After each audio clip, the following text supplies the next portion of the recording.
A few years back, I had to stop using social media, not because it was wasting hours of my time, but because the algorithm was starting to know me too well. Way too well. The algorithm knew things about me I don't think I even knew about myself. I was seeing these videos of people describing the way their minds work, these super relatable videos that would describe me perfectly, the most relatable videos I had ever seen. And at the bottom of these videos, I'd see the same word over and over again in the descriptions. The word autism.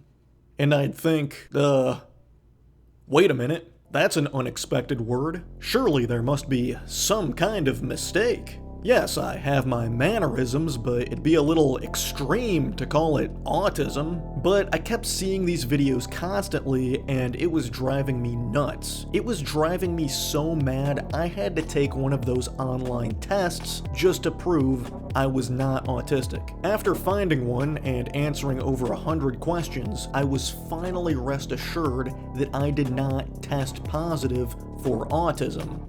Instead, I tested highly likely for it because the test had to specify it was not an official diagnosis. I was having an identity crisis. If this was actually true, it would explain so much. It would explain too much. I would tell people about my alleged diagnosis, and they would respond by saying, "You know what? Yeah, I can see it." And it was like, wait, what?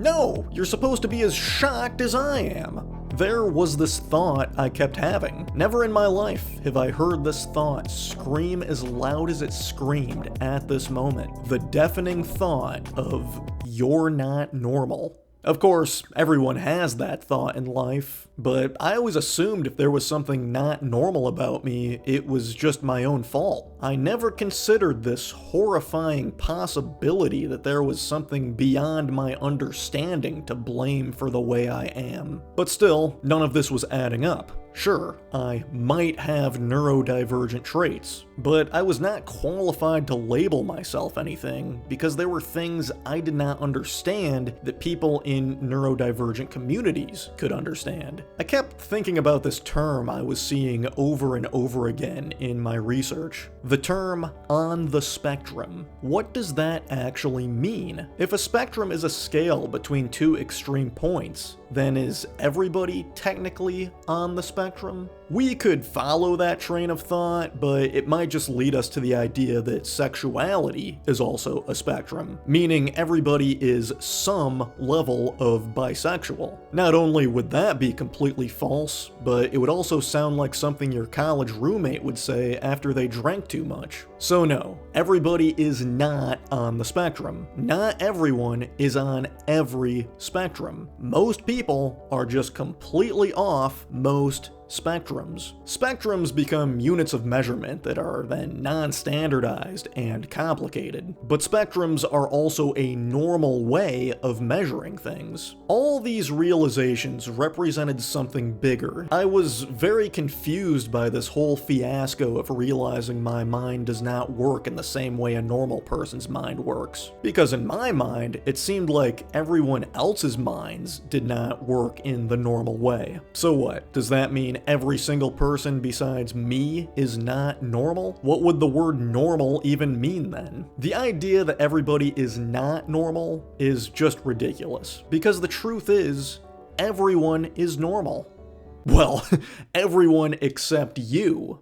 In the 2010s, the neurodiversity movement gained a lot of awareness. Rather than framing autism solely as a disorder to be treated, neurodiversity reframed it as a natural variation in the human brain, kind of like being left-handed. This change in narrative empowered people who quietly struggled for years. They could finally see themselves reflected in a more positive and humanizing light. This was a very good thing. For people in communities that had been historically under underdiagnosed, the idea of autism became more accessible. Social media became landmines for mental health content created by non-professionals. Videos like "Signs You Might Be Autistic" went viral. They resonated with people and made them feel seen. But they also blurred this line between clinical diagnosis and relatable content. Complex clinical traits got reduced into digestible, memeable traits. You avoid eye contact and hate small talk? You must be autistic. The algorithms rewarded these reductionist ideas. This generation was raised in a world that taught them to constantly reflect on who they are. They came of age during a time where identity is expected to be defined and explained, even though labels were ironically despised. Social media became resumes of personal identity. In that environment, labels like autistic sort of signaled a sense of belonging and a way of saying, "I'm not broken, I just process the world differently."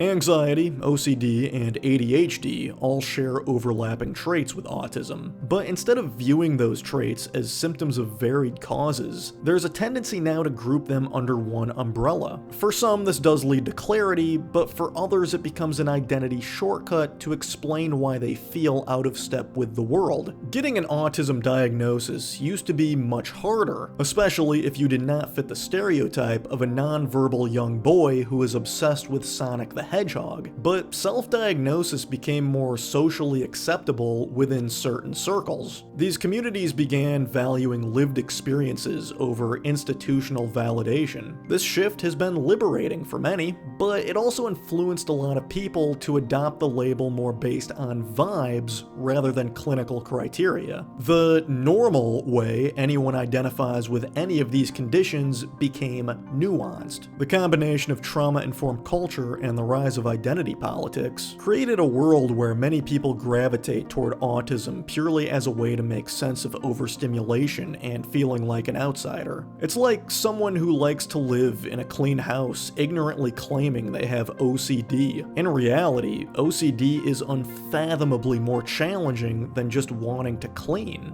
The word autism has taken on this completely transformed non-medical connotation, which is why I am fully aware we are using this less than accurate connotation as we speak. I too am just going off vibes. It has everybody wondering, if these traits are so relatable to so many people, if these traits are now so normal, then what exactly is considered normal? The older I get, the more I realize nobody knows what they're doing. I vividly remember being in school and socializing as a child, and thinking all of my peers acted immature. Of course, this is ridiculous. I was young, but also conscious enough to realize this was a stupid perspective. If every single person besides me is the problem, the truth is, I was probably the problem. So I got into the process of mimicking and mirroring my peers, reenacting the way they would act in order to more efficiently integrate with them. But by the time I would figure out one of their mannerisms and build up the courage to mimic their behavior, it usually seemed I crossed some kind of line. My behavior was just not okay. Others would say, "What are you doing? That's immature." I'd think, alright, well, this is just confusing. I already knew that behavior was immature, but I had no idea how to communicate that to them. By the time I figured out how to act immature, everyone else already matured. And if you think that's an arrogant perspective, my entire point is that I was not that socially intelligent. But we've all been there. We've all thought everyone around us did not make any sense. And we've all had the feeling of thinking we must be the ones who are out of place.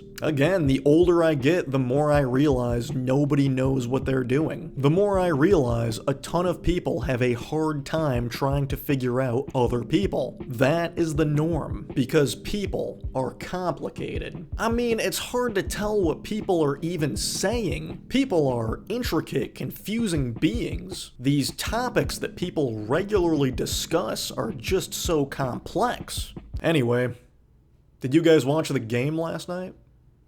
My biggest downfall as someone who lives in Ohio is that I just never got into football. People in Ohio are huge into football. You walk into your neighbor's house and they have Ohio State decorations and memorabilia everywhere. After walking down hallways filled with Ohio State posters and Ohio State banners, you walk into their living room to see a giant Ohio State shrine holding their television, which is playing, believe it or not, an Ohio State game. And you tell your neighbor, wow, you really like Ohio State. Did you play football for Ohio State? No. Did you attend Ohio State? No.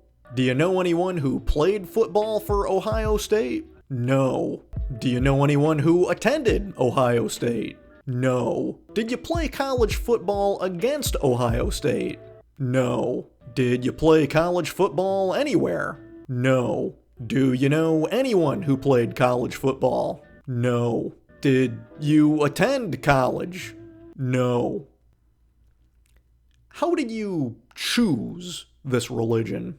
If someone devotes so much time and energy every week to football, decorates their house in football branding, and cries when their team loses in overtime, is that just simply being a fan, or is that something bigger? If a 26-year-old woman decorated her entire apartment in K-pop memorabilia, learned all the K-pop dance choreography, and screamed at her phone when her favorite androgynous K-pop star got a haircut she didn't like, people would say, okay, that's intense. She needs some help. But when a 52-year-old man screams his lungs out at a 19-year-old college kicker for missing a field goal, that's just good old passion and tradition. This kind of obsessive, detail-oriented, hyper-emotional devotion to one topic might mirror the traits you might find on the autism spectrum. But I could be wrong. I'm not a psychology professional. I don't have the answers. I just have the questions. I'm just asking why these people are normal and you aren't. It seems the culture I grew up in found someone who doesn't pay attention to football as way weirder than someone who makes football their entire personality. Even if you cheered for someone's rival team, they would still have more respect for you than if you didn't root for any teams. And I'm not bashing these people. It's a completely okay interest. I'm not trying to take some wannabe intellectual, ironic, socially inept position where I say, ooh, I wonder how many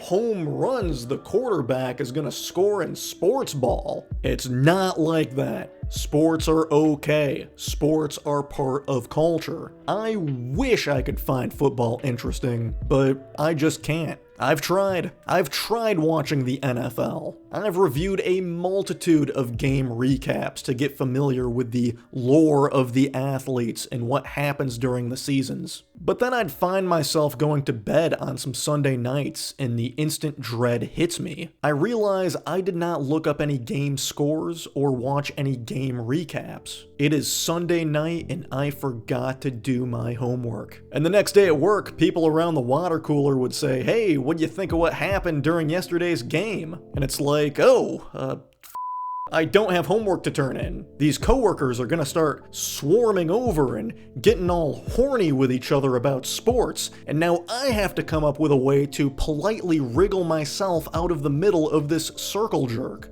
Speaking of which, I've tried creative ways of trying to get myself interested in football. I've watched a game on TV and thought, okay, maybe if I pretend like I'm the football player, I'll get some pleasure out of it. Perhaps I could just imagine that I'm the football player doing those things to that football that he's doing, even though I'm not the one doing those exciting things. I'm just sitting here in the corner, just watching.